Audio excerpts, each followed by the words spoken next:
Adelante.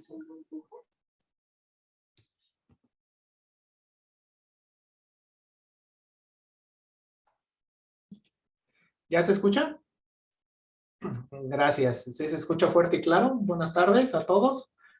Es un gusto ver ahora tantas caras, tantas conexiones. Creo que hace algunas semanas que no teníamos tantas conexiones. Es un gusto verte por ahí. Rafa, Jessy, L, Mariana, también saludarte. Don Ramón, gusto verlos por ahí. Es un gusto que están todos el día de hoy aquí. El día de hoy continuaremos estudiando la misión más importante que tenemos como iglesia, que nos la dejaron en Mateo 28, 19 al 20, que es lo que se conoce como la Gran Comisión.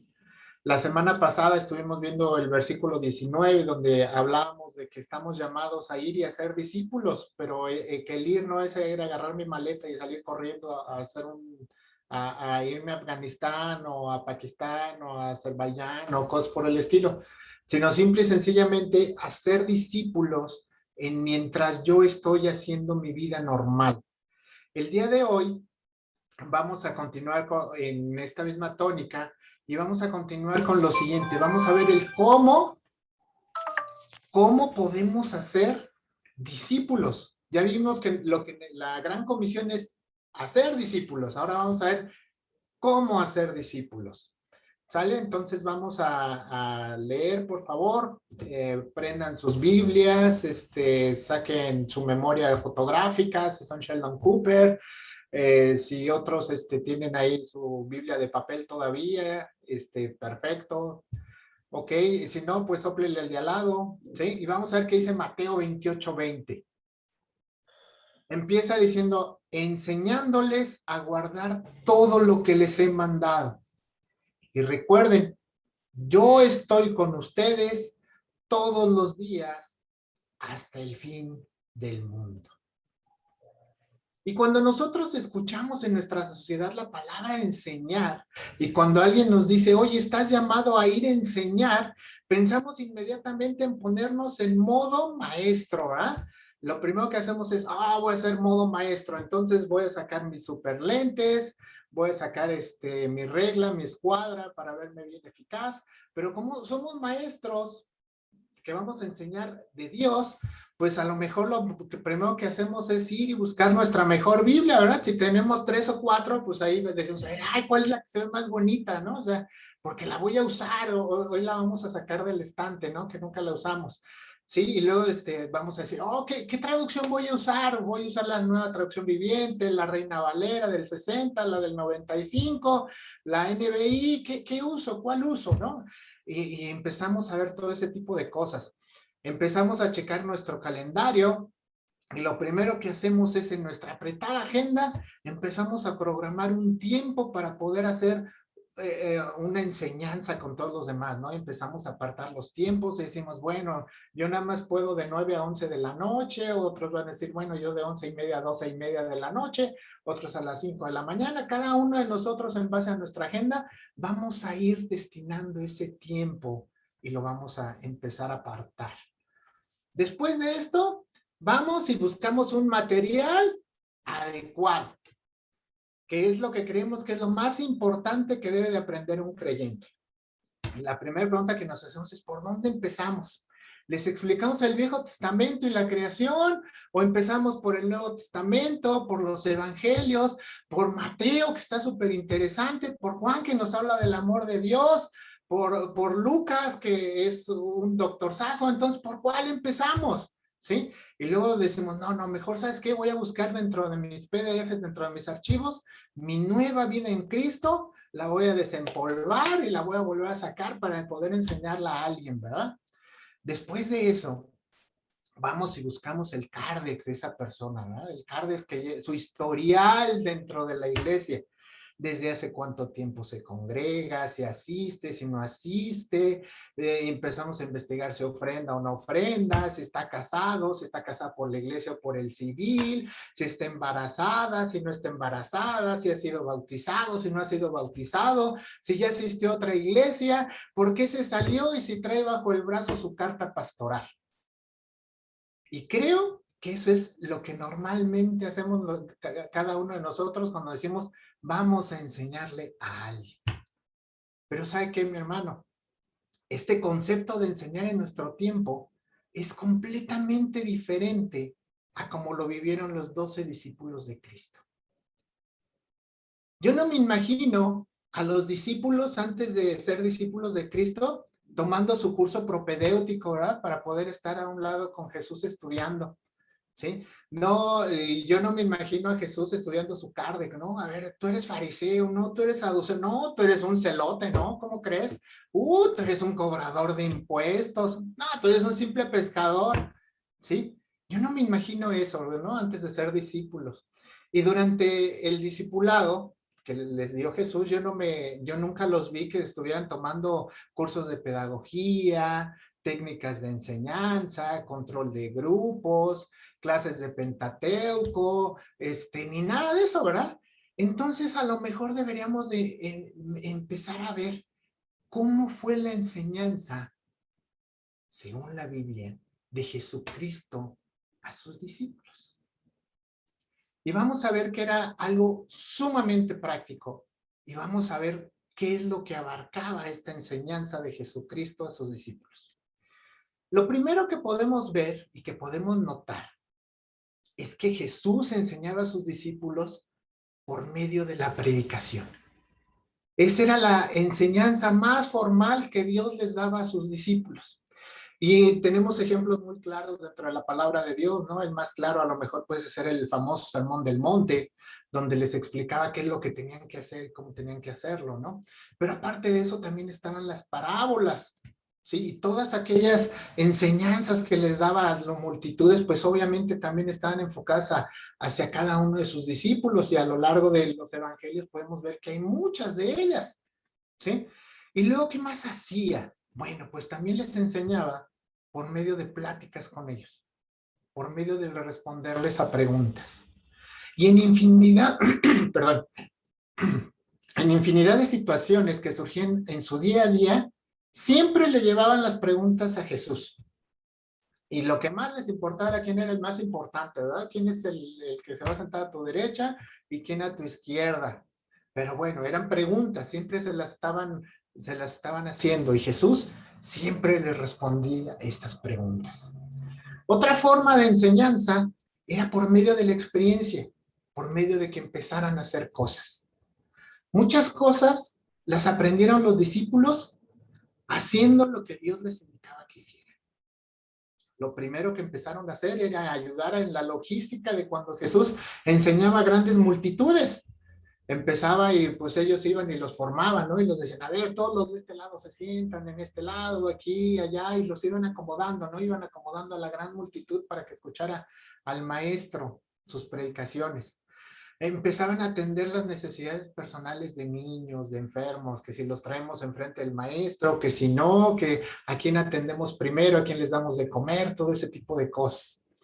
Después de esto fueron enviados en misiones, en grupos, primero como parejas, obviamente, empezaron de dos en dos a ir a grupos a hacer cosas, todo mandados por Jesús, ¿sí? Y luego muchas veces, después de participar en estos actos, se tomaban un tiempo para compartir y para evaluar lo que habían vivido. Y obviamente ahí surgían muchas lecciones muy valiosas para su vida. Y algo que es muy importante, ¿sí? Es que Jesús enseñaba por medio del ejemplo. Yo creo que lo que más impacto generó en los discípulos fue el ver personalmente lo que Jesús hacía en su vida diaria. El ejemplo de cómo él se levantaba temprano, se apartaba y se iba a orar a lugares, ¿sí? Cómo él pedía que la gente se acercara a él, cómo él atendía a los que estaban enfermos, cómo él lloró con la muerte de su amigo Lázaro, cómo defendía a las mujeres, cómo hacía tantas cosas en su día a día. El ejemplo de cómo buscar y tener una relación significativa con el Padre todos los días también lo tenía.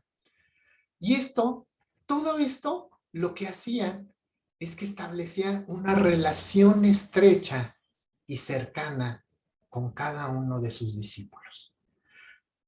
Era tan estrecha su relación con personas que cuando él estaba crucificado en la cruz, en pocas palabras, le encargó a su propia madre a uno de sus discípulos. Le dijo a Juan que ahí estaba su madre. Y Juan se hizo cargo de la mamá de Jesús. Imagínense la relación tan estrecha que había entre Jesús y Juan. Y entonces a lo mejor surge en nuestra mente una gran pregunta. ¿Cómo podemos enseñar hoy a los nuevos discípulos? Quizás esta es la pregunta más importante que nos tenemos que hacer para poder cumplir con esta comisión. Y si empezamos a tomar como ejemplo la forma en la que Jesús hizo a sus discípulos, podríamos empezar con unos pasos muy eficaces para poder hacer las cosas que él hacía.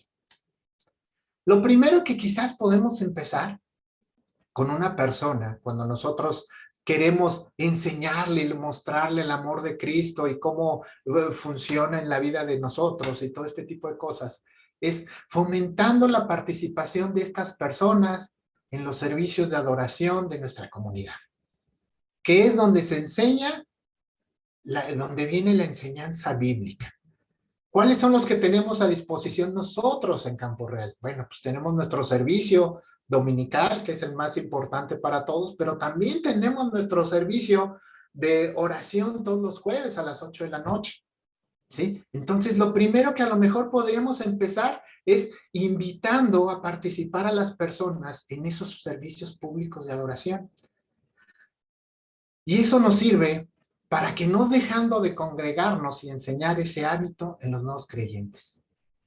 Hebreos 10:25 nos dicen, no dejando de congregarnos, como algunos tienen por costumbre, sino exhortándonos unos a otros, y mucho más al ver que el día se acerca. Asistir, eso es importante. Y si yo no asisto, la pregunta es cómo le puedo decir a alguien que asista. Es algo completamente difícil poder hacer eso. Pero no nada más se trata de invitarlos a asistir. Se trata de la actitud que tenemos al asistir. ¿Cómo es nuestra actitud cuando asistimos a estos servicios de adoración, ya sean presenciales o virtuales?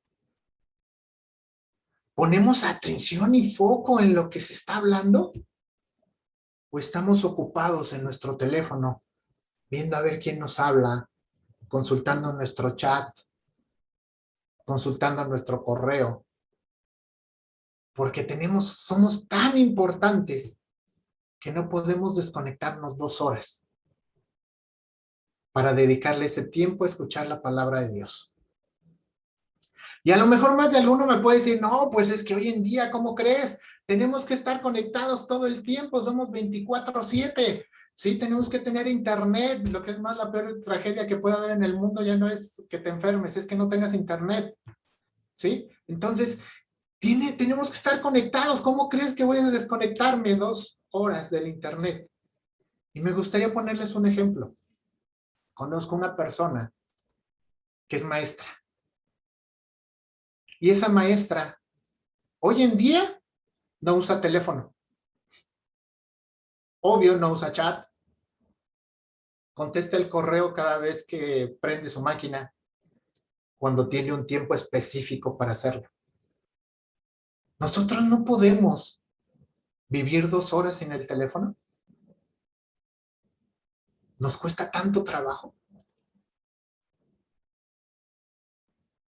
Ese es un buen punto por el que podemos empezar. Por invitarlos a congregarse y enseñarles la actitud correcta que deberíamos de tener todos cuando nos congregamos. Les comentaba hace algún tiempo que parte de las cosas que más me gustan es esa onda de la productividad. Una de las cosas que normalmente se ven dentro de la productividad es evitar ser multitareas. Nosotros tenemos la creencia de que podemos estar haciendo dos cosas o tres al mismo tiempo. La verdad es que, amadas mujeres, amada esposa, los han engañado. Las mujeres no pueden hacer más de una cosa a la vez.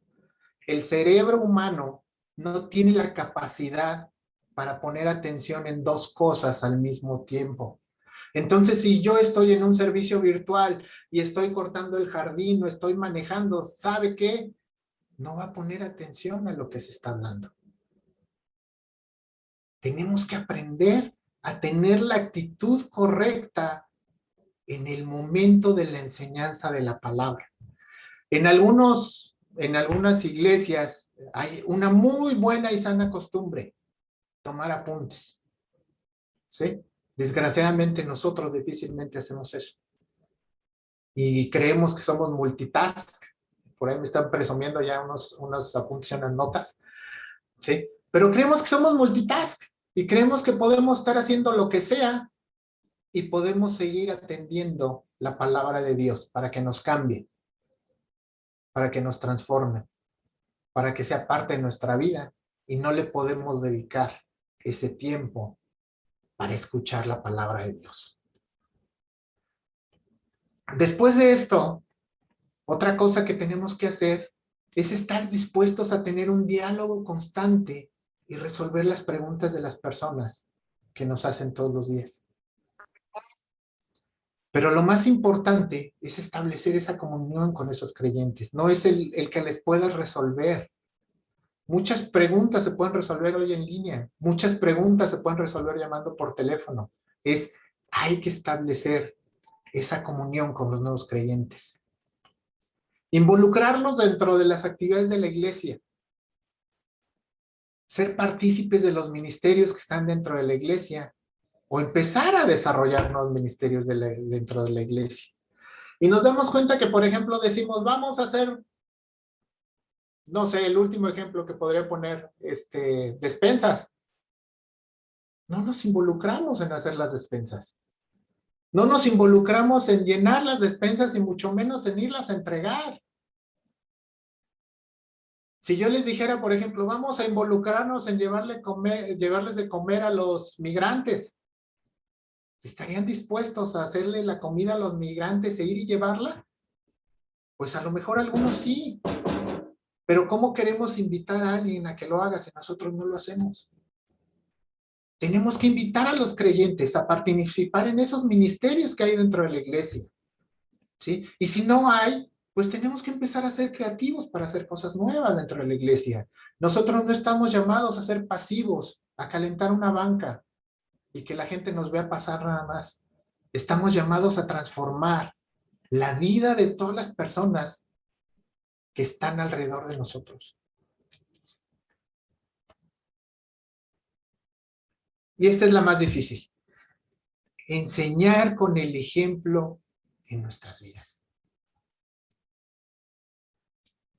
Dar testimonio de la transformación que el Espíritu Santo ha hecho en nuestras vidas. Pero no únicamente decir es que yo antes era, es que yo antes hacía, es ¿qué estoy haciendo hoy? ¿Cómo lo hago? ¿Qué leo? ¿Qué no leo? ¿Qué veo? ¿Qué no veo? ¿A qué le doy clic? ¿A qué no le doy clic? ¿Cómo busco yo tener una relación con Dios todos los días? Mostrarles cómo es nuestra vida en este mundo caído y ser completamente transparentes con cada una de las personas que estamos discipulando.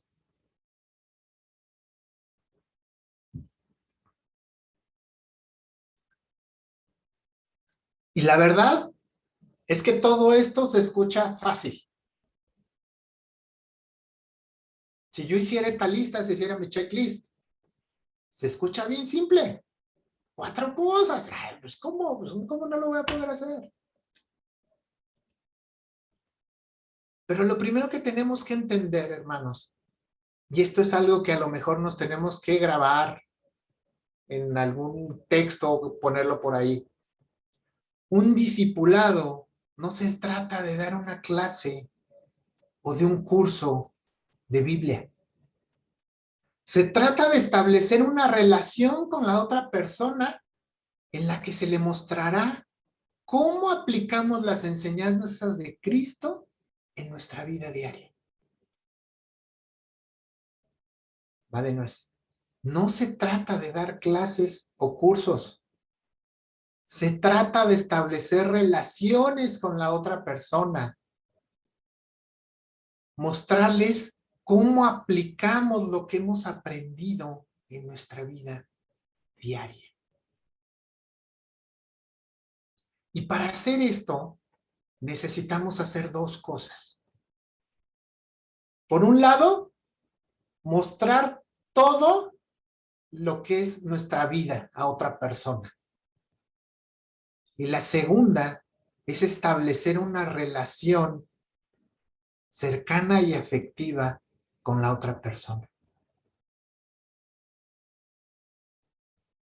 Creo que pocas veces nos han dicho que de eso se trata un discipulado, de mostrar cómo es mi vida y de establecer una relación con la otra persona.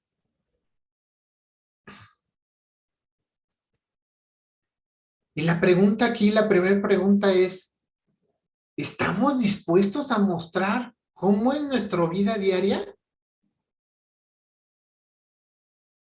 ¿Estamos dispuestos a ser completamente transparentes para otra persona que no conoce de nosotros nada? ¿Dónde vivimos? ¿Cómo vivimos? La forma en la que llevamos nuestra vida diaria, la relación diaria con nuestros jefes, con nuestra esposa, con nuestros hijos, con nuestros vecinos.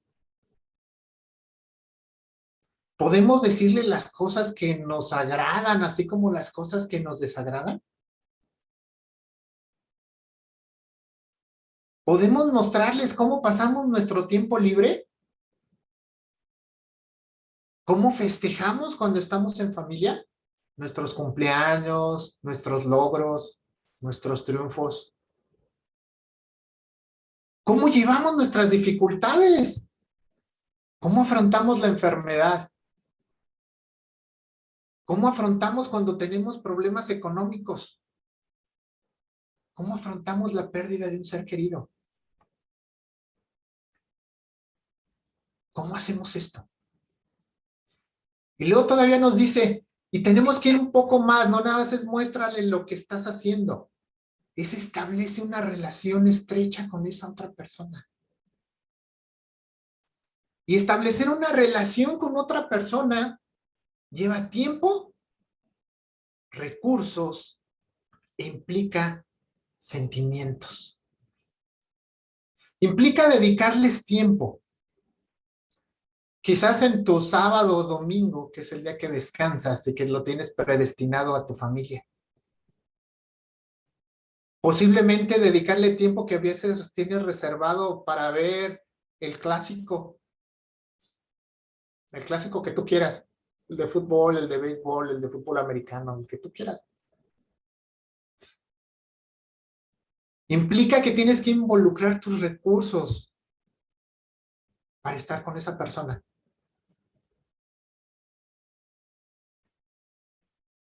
Y cuando hablamos de los sentimientos, todavía vamos un poco más. Tenemos que gozarnos, aprender a gozarnos con los triunfos pequeños o grandes y los logros que estas personas vayan teniendo en sus vidas. Gozarnos con ellos. Empujarlos para que sigan adelante. Disfrutar sus logros. Pero también acompañarlos cuando pasan tiempos difíciles en sus vidas. Cuando pasan esos tiempos de enfermedad, de angustia, de problemas. Estar con ellos. Estar dispuestos a estar para ellos. Y mire, yo creo que la cuestión más difícil de hacer es escucharlos, escuchar sus razones, sus problemas, sin nosotros juzgarlos.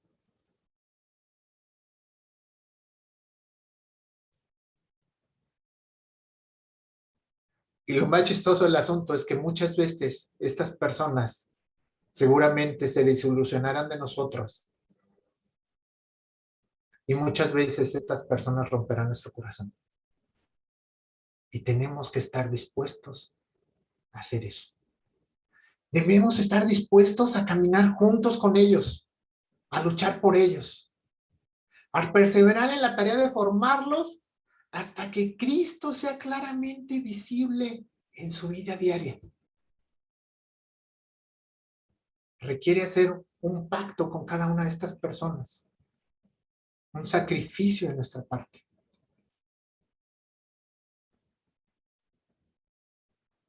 Pero también cuando un discípulo aprende a caminar solo, cuando es capaz de producir otros discípulos y está él obsesionado también por extender el reino de los cielos en su día a día, no hay nada más hermoso que eso. Y se disfruta enormemente esos pequeños logros junto con ellos.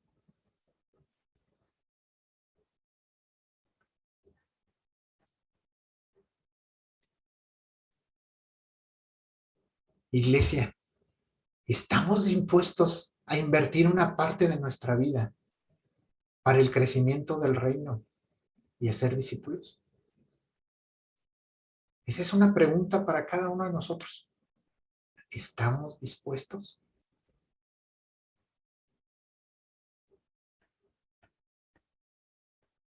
Pero Dios es increíble. La última parte del versículo 20 de la Gran Comisión les dice, ¡hey! Recuerden, yo estoy con ustedes todos los días hasta el fin del mundo. Y esta es una hermosa promesa que tenemos todos para nuestra vida. Por un lado, sabemos que Dios está en todos lados, que es omnipresente. Y a lo mejor nos podemos recordar aquí esto. Recordemos que Dios está con nosotros en todo momento, en todo lugar. Su omnipresencia siempre está. Pero Cristo va más allá. Y nos ha dejado un regalo especial a cada uno de nosotros que somos parte de su iglesia. Un regalo hermoso. Efesios 4, 11 y 12 dice,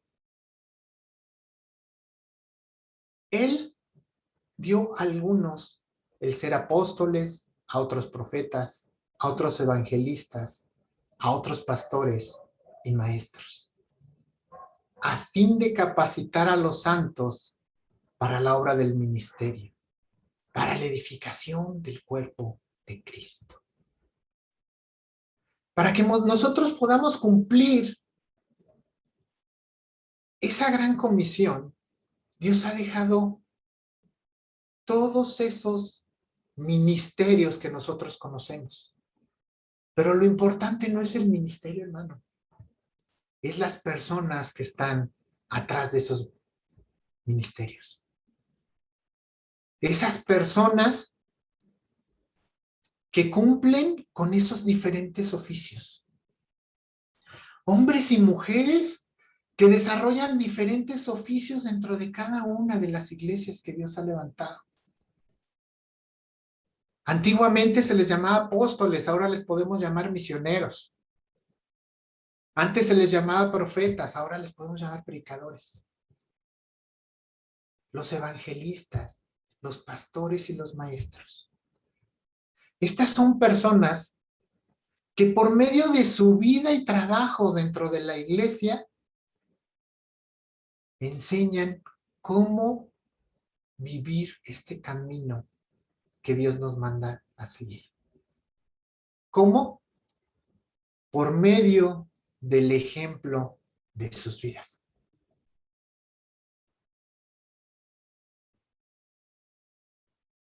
Son personas que llevan sus vidas con una devoción a Dios en medio de sus luchas diarias. Son personas que han aprendido a buscar a Dios en lo bueno y en lo malo de su vida.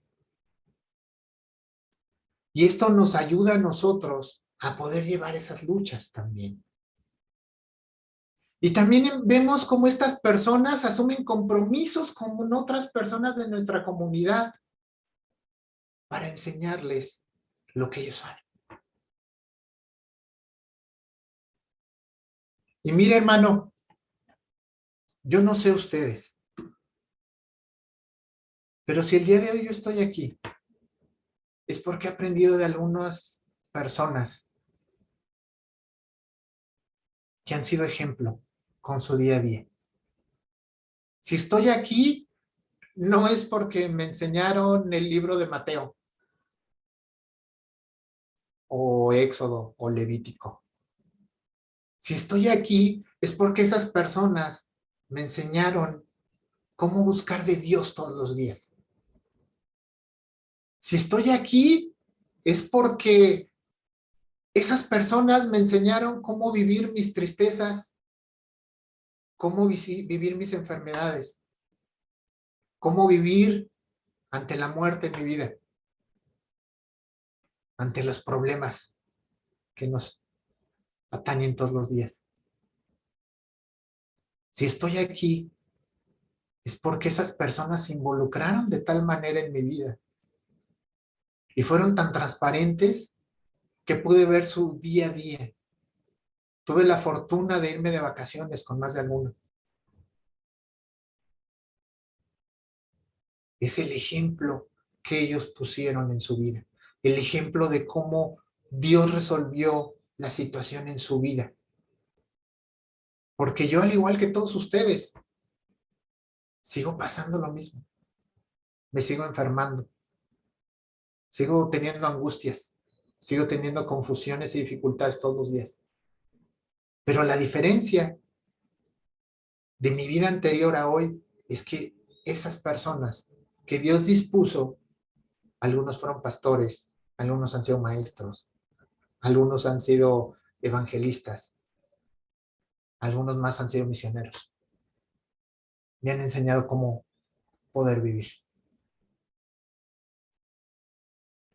Y yo estoy seguro que muchos de ustedes han seguido fieles a la palabra de Dios por la intervención de esas personas, de ese regalo tan maravilloso que nos dejó Dios. Esos hombres y mujeres que han dado su vida para mostrarnos cómo vivir el cristianismo, cómo buscar de la santidad y no únicamente a leer la Biblia, no únicamente a memorizarla, a vivirla todos los días hasta que estemos en la presencia del Señor. Finalmente, me gustaría compartirles una cita de Christopher Shaw. Dice: en tiempos de angustia, confusión y dificultad, la Iglesia no debe buscar inspiraciones en sus doctrinas, sino en la vida de aquellos que han sido puestos para formar la vida de los santos. El contacto que el pueblo de Dios tiene con estos líderes no puede estar limitado a momentos de reuniones formales dentro del programa establecido dentro de la congregación. La gente que está formando necesita tener un amplio acceso a nuestras vidas, pues ellos son el regalo de Cristo para nuestras vidas. Padre, te damos gracias por la vida de todas aquellas personas, Señor, que tú has levantado, Señor. Aquellas personas que han decidido seguirte. Aquellas personas que han decidido vivir de acuerdo a tus parámetros, Señor. Que han decidido intentar tener una vida en santidad, Señor. Te doy gracias por todas aquellas personas, Señor, que han sido de inspiración en mi vida. Aquellos maestros, aquellos pastores, aquellos evangelistas, aquellos apóstoles que has mandado. aquellas personas que han predicado, pero sobre todo, Señor, gracias porque me has permitido ver su día a día, Señor, su amor por ti, porque me han contagiado ese amor por ti para poder seguirte, Señor, en medio de todas mis dificultades, en medio de todas mis problemáticas, Señor, en medio de todas mis necesidades. Y te pido, Señor, que así como levantaste en su momento a esas personas, Señor,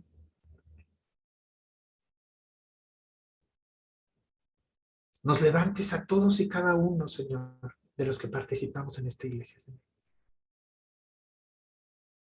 A que podamos tomar esos ejemplos de vida en nuestra vida diaria. Que podamos ser ejemplos para las nuevas generaciones, Señor, para los nuevos creyentes que vienen atrás de nosotros, Señor. Que nos des el valor de poderles mostrar cómo hacemos todos los días, Señor, y todo lo que hacemos. Pero te pido que nos des la oportunidad de poder establecer esas relaciones afectivas, Señor. Que podamos desarrollar esos lazos de amor, de misericordia, de perdón, de gracia. Para que todos y cada uno de nosotros podamos crecer de acuerdo a tu estatura perfecta, Señor. Esta mañana, Señor, te doy gracias por la vida de cada uno de mis hermanos, Señor. Gracias por todas las personas que han estado alrededor de sus vidas, Señor. Gracias por ese regalo que nos has dado a todos nosotros. En el nombre de tu Hijo Jesús. Amén y amén. Gracias.